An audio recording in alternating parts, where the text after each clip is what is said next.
Are you a fan of roguelikes? Do you like Diablo? Well, Asura is trying to do something similar, so let me tell you about it.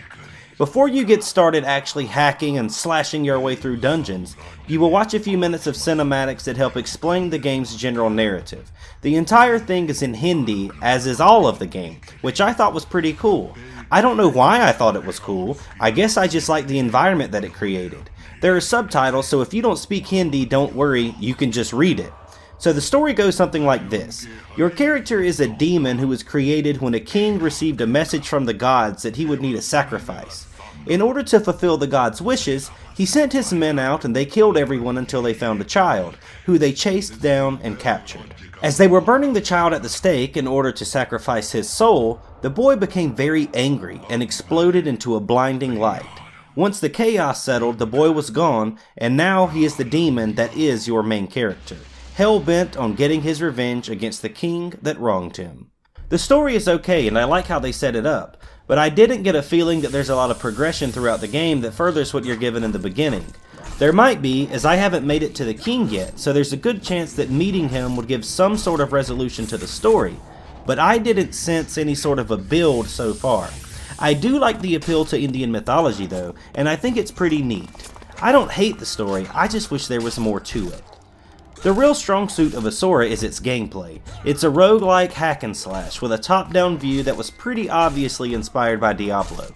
What I like the most is that each run through the game is a different experience in terms of the loot that you can get.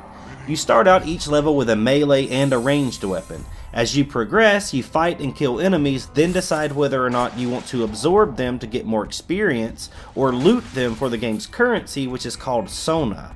If you decide to go with experience, you'll eventually level up, then you can pick a perk on the skill tree.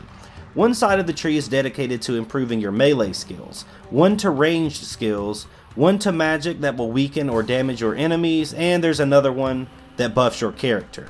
Each side of the tree really is helpful in its own way, and I think that your choices have to be tailored to your needs. Because you start completely over every time you die, you will quickly learn which perks are best for a particular enemy or boss.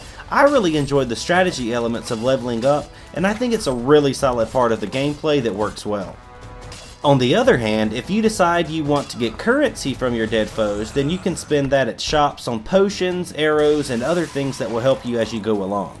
There are also areas that give you the choice to craft your own weapons. It's really expensive, but the weapons are a huge improvement most of the time. I sort of wish it was easier to come by Sona though. It takes a lot of it just to buy supplies, and while you can find extra Sona by destroying things on the level or opening chests, it just isn't enough in my opinion, especially when sometimes you find an awesome weapon in a chest, which means that you don't have to pay for it anyway.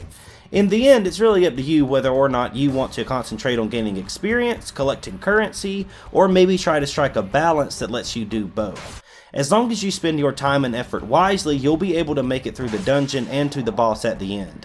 I died in my first attempt at my first boss, but the next time I came back and it was much easier. The same thing is true for the second set of bosses as well. It's all about understanding the best way to attack them, and each battle calls for a different strategy, so it's sort of addictive to be honest. Using melee, ranged, and spells in the perfect way to take down a particular enemy makes it feel strategic and rewarding. I was actually very surprised at how fun this game was, and I think it's a really solid effort for such a small team. You can get it for $9.99 on Steam, and for that price, I would definitely recommend it. This is one of the most surprising games that I've played in a few weeks. So that is Asura, guys. If you liked it, leave a like. If you like me, subscribe. Don't forget to join our Discord, check out the Patreon, and I'll see you on the next one.